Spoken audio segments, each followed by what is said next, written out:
ஒருவர் தனது இறந்த சகோதரியின் உடலை தோண்டி எடுத்து கொளுத்தும் வெயிலில் 3 கிலோமீட்டர் தூரம் பயணம் செய்து அவரின் சகோதரி கணக்கு வைத்திருந்த வங்கிக்குள் நுழைந்தார். அவர் எதற்காக அப்படி நடந்து கொண்டார்?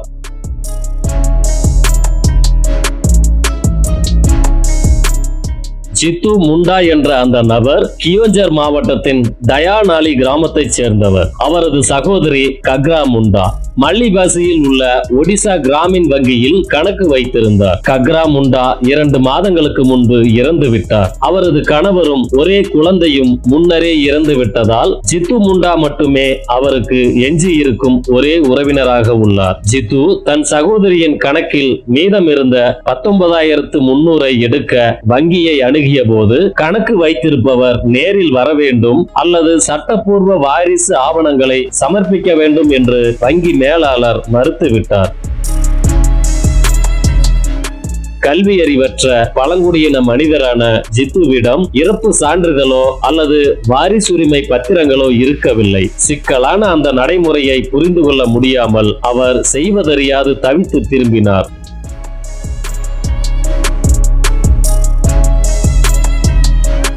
திங்கட்கிழமை அன்று ஜித்து கிராமத்தில் உள்ள சுடுகாட்டுக்கு சென்றான். அவன் தன் சகோதரியின் கல்லறையை தோண்டி எடுத்து அந்த எலும்பு கூட்டை துணியில் சுற்றி கொண்டு சுட்டெரிக்கும் வெயிலில் 3 கிலோமீட்டர் தூரம் நடந்து வங்கியை அடைந்ததும் அங்கு கண்ட காட்சி உள்ளூர் மக்களை அதிர்ச்சியில் ஆழ்த்தியது. சிலர் அழுதனர், மற்றவர்களோ கோபத்தில் கொதித்தனர். வங்கி மிகுந்த உணர்வின்றி நடந்து கொள்வதாக கிராம மக்கள் குற்றம் சாட்டினர். ஒரு ஏழை மனிதன் தன் சொந்த பணத்தை பெறுவது இவ்வளவு கடினமா என்று அவர்கள் கேள்வி கேட்டனர். வங்கி அதிகாரிகள் சரிபார்த்திருக்கலாம் அல்லது நேரில் சென்று ஆய்வு செய்திருக்கலாம். ஆனால் இரக்கத்தை விட ஆவண பணிகளுக்கு முன்னுரிமை அளிக்கப்பட்டது என்று உள்ளூர்வாசிகள் கூறினர். தகவல் கிடைத்ததும் சம்பவ இடத்திற்கு வந்த காவல்துறையினர் ஜித்துவை அமைதிப்படுத்தி பொறுப்பை ஏற்றுக்கொண்டனர். இந்த வழக்கு மனிதாபிமான அடிப்படையில் கையாளப்படும் என்று காவல்துறை உறுதியளித்தது.